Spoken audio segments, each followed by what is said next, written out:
स्नेहलता शुक्ला। चलिए सुनो यूपी की शुरुआत करते हैं। खबर मथुरा से है।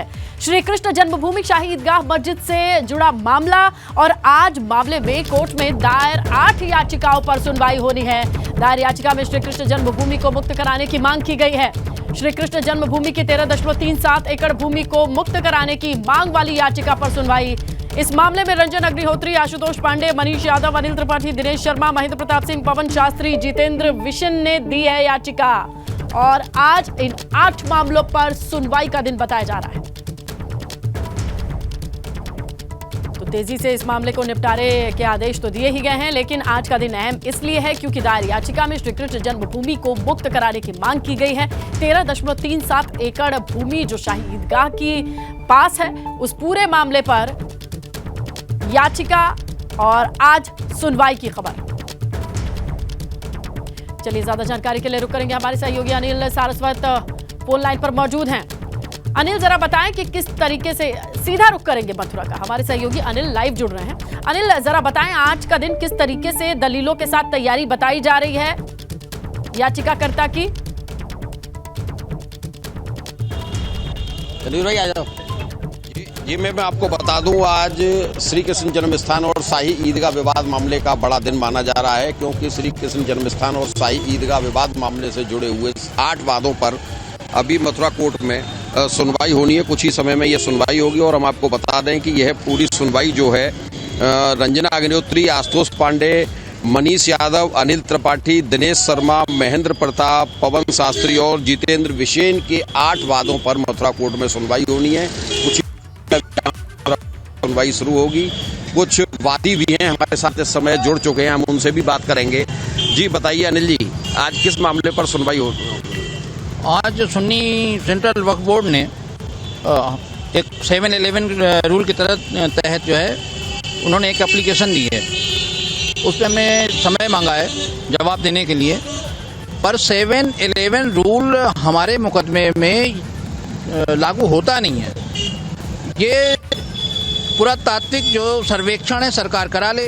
तमाम आज नई टेक्नोलॉजी आ गई है, उपग्रह से सारी फोटो ले ली जाएगी, नीचे क्या क्या प्रूफ मौजूद है। तो ये तो जी मैं आपको बताऊं, पहले मुस्लिम पक्ष जो बात करता है वो ये बात करता है कि 7 रूल 11 पर पहले सुनवाई होनी चाहिए, और हिंदू पक्ष ये कहता है कि पहले श्री कृष्ण जन्मस्थान और शाही ईदगाह मस्जिद का जो है अमीनी सर्वे होना चाहिए, जहाँ पर हकीकत उसकी सामने आ सके। हमारे साथ दूसरे वादी हैं दिनेश शर्मा जी। दिनेश जी, आज आपके बात पर सुनवाई है, क्या कहना चाहेंगे? देखिए, आज माननीय न्यायालय में हमारी बात पर सुनवाई है और हमने माननीय न्यायालय से यही प्रार्थना किया था कि यहाँ पर 7 रूल 11 लागू नहीं होता, क्योंकि यह अतिक्रमण की भूमि है। यहाँ औरंगजेब ने अतिक्रमण किया था, यहाँ उन्होंने कोई ना तो जमीन खरीदी थी मुस्लिम पक्ष ने, ना कोई उन्होंने बनाई। ये तो अतिक्रमण की भूमि पर 7 रूल 11 और जो 1991 वर्ष से बैठे लागू नहीं होता। इसलिए माननीय न्यायालय से हम यही प्रार्थना करेंगे कि इनकी एप्लीकेशन को खारिज किया जाए। ये इन्होंने केवल अड़चन पैदा करने के लिए मुस्लिम पक्ष बार बार एप्लीकेशन लगाता रहता है 7 रूल 11 की, जबकि उसका कोई औचित्य नहीं है।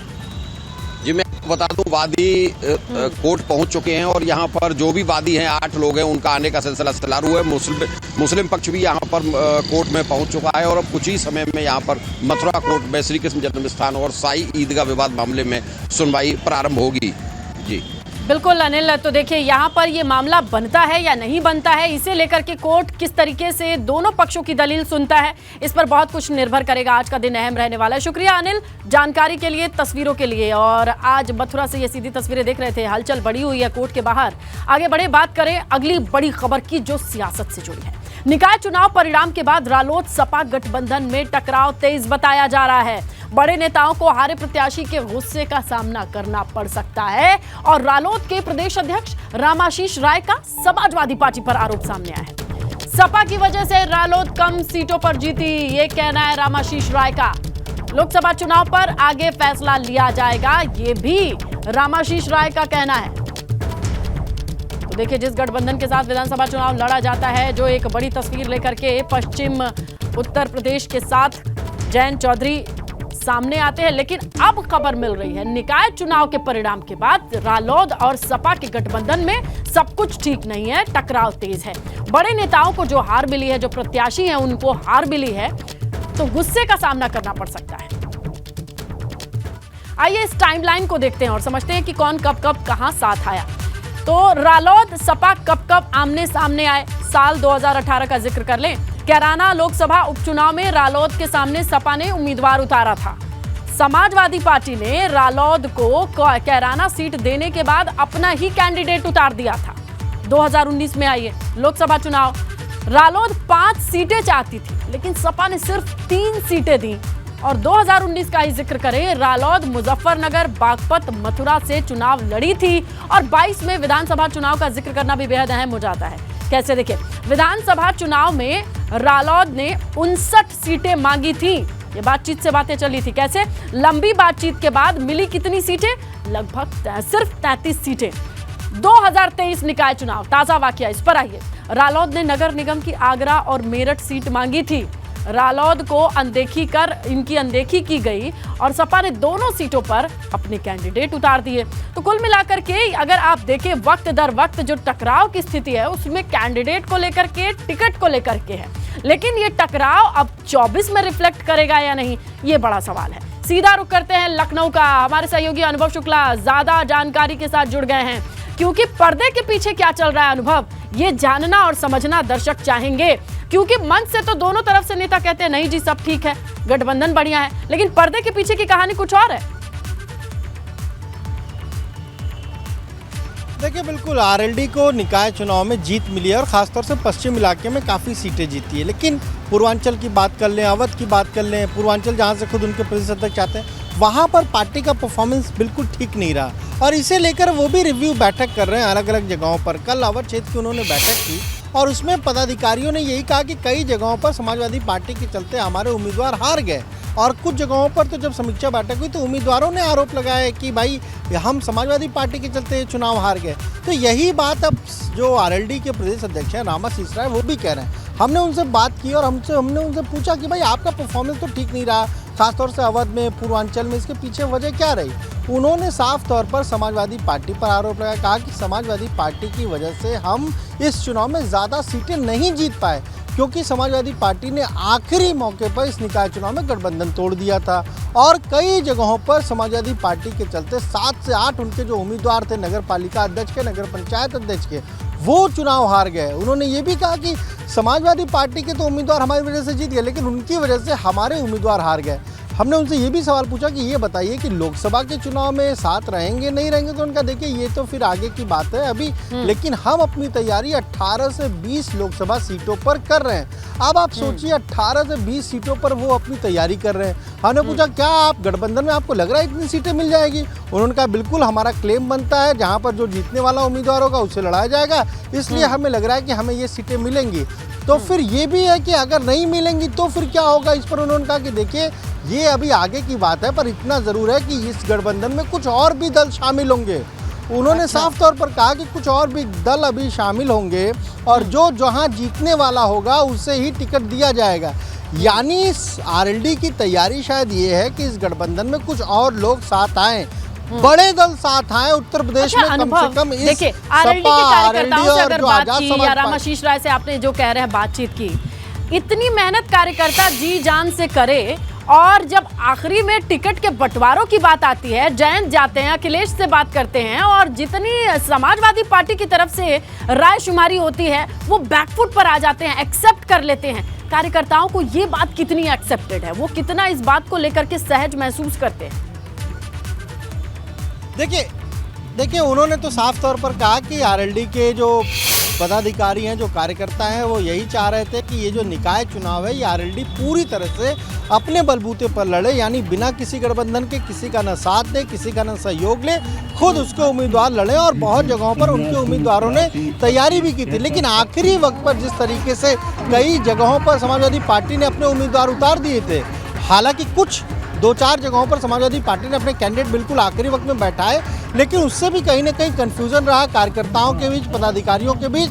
और रामाशीष राय जो प्रदेश अध्यक्ष, उनका साफ तौर पर कहना है कि इसी कंफ्यूजन के चलते, इसी वजह से जो है वो आरएलडी सीटें नहीं जीत पाई। बिल्कुल और बिल्कुल अनुभव, देखिए हो सकता है कि जयंत चौधरी, अखिलेश यादव की एक अलग बॉन्डिंग हो, एक अलग कंफर्ट जोन हो, लेकिन कार्यकर्ताओं की ये बॉन्डिंग हो ये जरूरी नहीं है, लेकिन उसको इसका फायदा या नुकसान जरूर दिखता है। तो जिक्र करें किसका? अतीक अशरफ की हत्या का 40 दिन पूरे हो गए।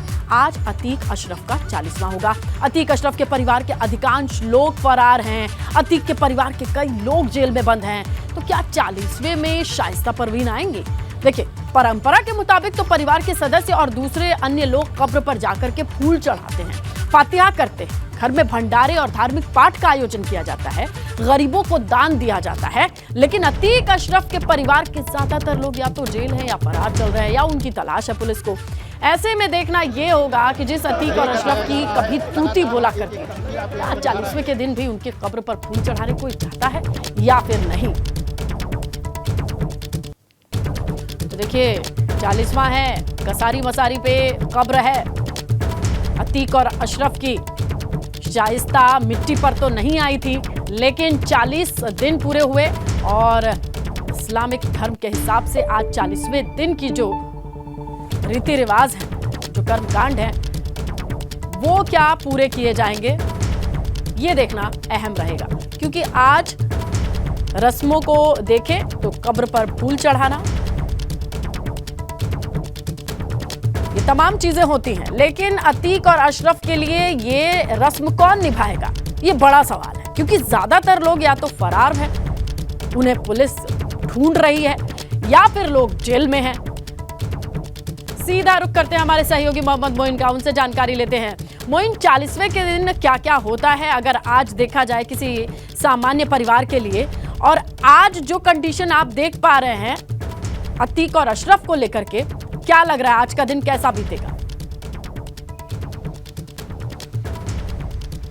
देखिए, आपको बता दें कि माफिया अतीक अहमद और उसके भाई खालिद अजीम उर्फ अशरफ की हत्या के आज 40 दिन पूरे हो चुके हैं। आज दोनों भाइयों का 40वां है। और अगर इस्लाम धर्म की रवायत यानी परंपरा की बात करें तो जो परिवार के लोग होते हैं, जो करीबी लोग होते हैं, वो 40वें के दिन सुबह के वक्त कब्रिस्तान पहुंचते हैं, कब्र पर फूल चढ़ाते हैं, फातिहा करते हैं, आत्मा की शांति के लिए प्रार्थना करते हैं, जो मरहूम यानी जो मृतक है उसे जन्नत में जगह मिले, इसके लिए दुआएं की जाती हैं। घर पर भंडारे का आयोजन होता है, जो गरीब और मिस्कीन होते हैं उन्हें दान दिया जाता है, बर्तन दान दिया जाता है, कपड़े दान दिए जाते हैं, दूसरे सामान दान दिए जाते हैं। घर पर ही धार्मिक पाठ का आयोजन किया जाता है। लेकिन क्या अतीक और अशरफ के लिए कोई इस रस्म को निभाएगा? हमारे पास जो जानकारी है उसके मुताबिक अभी तक अतीक और अशरफ की कब्र पर कोई भी फूल चढ़ाने के लिए नहीं पहुंचा हुआ है। जो पुश्तैनी मकान है वहां पिछले 3 महीने के जिस तरह से सन्नाटा पसरा हुआ है, आज भी वहां पर सन्नाटा पसरा हुआ है। सवाल आखिरकार यही है कि कौन अतीक और अशरफ की कब्र पर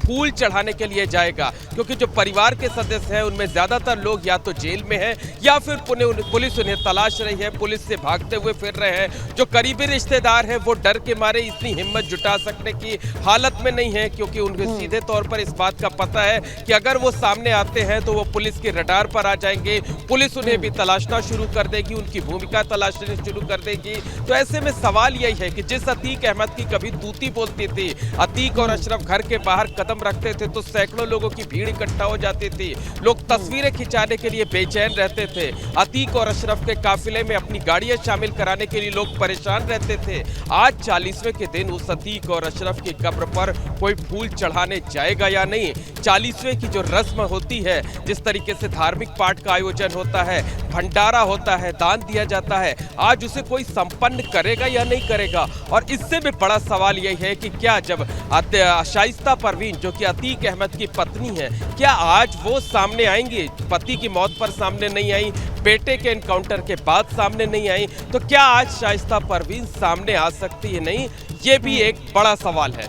बिल्कुल, और जैसा कि अभी आप बता रहे मोइन, सन्नाटा पसरा हुआ है, कोई ऐसी तस्वीर आई नहीं है जिससे लगे कि ये रस्मों को निभाने वाला कोई वहां आसपास भी मौजूद है। शुक्रिया मोइन तमाम जानकारी के लिए। धार्मिक स्थलों पर लाउड स्पीकर को लेकर के सीएम योगी सख्त है। बड़ी खबर, सीएम योगी ने तुरंत लाउड स्पीकर हटाने के निर्देश दिए हैं। धार्मिक स्थलों पर लाउड स्पीकर स्वीकार्य नहीं है। दरअसल सीएम योगी ने कुछ जिलों के दौरे के दौरान धार्मिक स्थलों पर लाउड स्पीकर लगे देखे। इसके बाद उन्होंने ये निर्देश दिया है कि लाउड स्पीकर की जरूरत नहीं है, ध्वनि प्रदूषण ना हो। किसी भी कीमत पर धार्मिक स्थलों पर लाउड स्पीकर लगाना, उनका इस्तेमाल करना स्वीकार्य नहीं है। दौरों पर रहते हैं ज्यादातर मुख्यमंत्री योगी आदित्यनाथ, तो उन्होंने खुद ऑब्जर्व किया, खुद नोटिस किया और अब यह आदेश दिया कि तत्काल प्रभाव से इस लाउड स्पीकर को हटाएं। धार्मिक स्थलों पर लाउड स्पीकर की जरूरत नहीं है। सिर्फ श्रद्धा और भक्ति की जरूरत है, चाहे वो मंदिर हो या मस्जिद, दोनों ही जगहों से फिर अब ये आदेश जारी होने के बाद लाउड स्पीकर को हटाने की कार्रवाई और तस्वीरें आने लगी हैं, क्योंकि खुद सीएम योगी ने अपने दौरों के दौरान नोटिस किया कि लाउड स्पीकर का इस्तेमाल किया जा रहा है। ऐसे में उन्होंने आदेश दिया कि हर हाल में लाउड स्पीकर को हटाया जाए। धार्मिक स्थलों पर लाउड स्पीकर की जरूरत नहीं है। वहां पहुंचने वाले लोग शांति में पूजा पाठ करें, अपने इष्ट को याद करें। ज्यादा जानकारी के साथ हमारे सहयोगी अनुभव शुक्ला फोन लाइन पर जुड़ चुके हैं। अनुभव, जरा बताएं, समझाएं कि कहां-कहां ऐसी नजीर देखने को मिली जिसके बाद यह आदेश दिया गया सीएम की ओर से, और कहां-कहां इसे इंप्लीमेंट किया जा रहा है? देखिए, कई जिलों में जब आपको याद होगा, जब पूरा एक तरीके से जब आदेश आया था कोर्ट का, उसके बाद जिस तरह से तमाम जगहों पर हटाए गए थे लाउड स्पीकर, उसके बाद बहुत जगहों से जो रिपोर्ट आई मुख्यमंत्री को, कल जब उन्होंने बैठक की तो इन्हीं सारी बातों को कहा और ये कहा कि बहुत जगहों पर ऐसे हमें मिले हैं, रिपोर्ट मिले कि वहाँ पर लोग आ रहे हैं कि ध्वनि प्रदूषण नहीं हो रहा है, और उससे कहीं न कहीं एक जो हम कहें कि सारे जो वहाँ आसपास के लोग हैं उन्होंने भी इसके बारे में कहा है।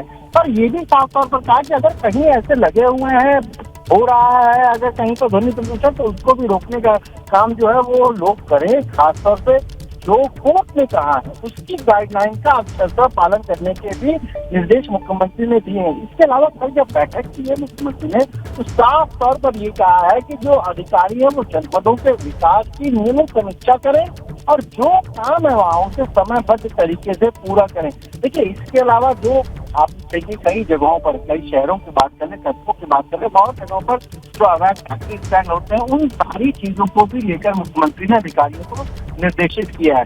तो एक तरफ जहाँ ध्वनि प्रदूषण को लेकर कहा कि भाई जो कोर्ट की गाइडलाइंस है उसका अक्षर से पालन हो, वहीं कैसे बेहतर ट्रैफिक इंतजाम हो, कैसे लोगों को जाम से छुटकारा मिले, इन सारी चीजों पर भी मुख्यमंत्री ने अधिकारियों को निर्देशित किया है। बिल्कुल अनुभव, ये देखा जाता है कि मुख्यमंत्री योगी आदित्यनाथ ऐसे मुख्यमंत्री हैं जो 5 कालिदास मार्ग पर ही नहीं पूरे उत्तर प्रदेश के दौरों पर रहते हैं। ऐसे में उनकी निगाह से ये नहीं छुपा और अब तो फिलहाल आदेश दिया गया। शुक्रिया अनुभव। बड़ी खबर मिल रही है नोएडा से। सेक्टर 96 से पेड़ से लटकी युवक की लाश मिली है। 23 साल के भानु कौशिक की लाश पेड़ से लटकी मिली है। नोएडा के छलेरा गांव का रहने वाला है मृतक भानु कौशिक। थाना सेक्टर 39 पुलिस मामले की जांच में जुटी है। हालांकि पता नहीं चल पाया है अब तक कि खुदकुशी है या किसी ने हत्या कर फंदे पे लटकाया है युवक को। पुलिस दोनों एंगल से मामले की तफ्तीश कर रही है। खबर बिजनौर से। अभद्रता के आरोप में दारोगा हरिंद्र कुमार को लाइन हाजिर किया गया है। युवती से अभद्रता का मामला है। वीडियो वायरल हुआ और उसके बाद एसपी ने लाइन हाजिर किया है। नूरपुर थाने में तैनात थे दारोगा हरिंद्र कुमार। शिकायत की सुनवाई न करने और अपने काम में लापरवाही का आरोप है और इसी पर एक्शन लिया गया है, लाइन हाजिर किया गया है।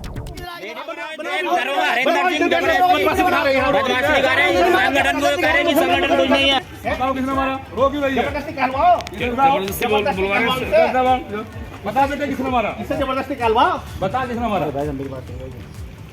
बताओ किसने मारा? फिर अब बताओ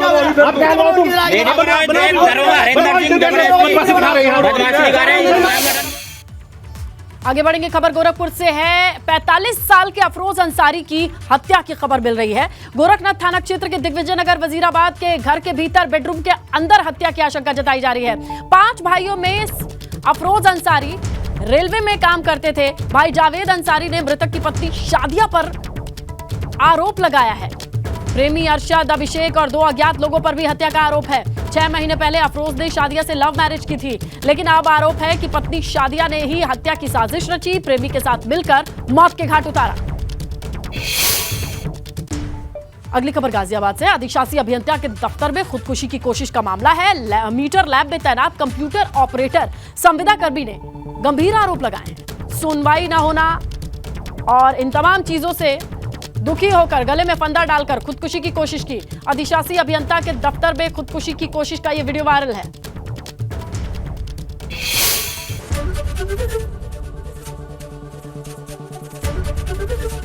एबीपी गंगा, खबर आपकी, जुबान आपकी।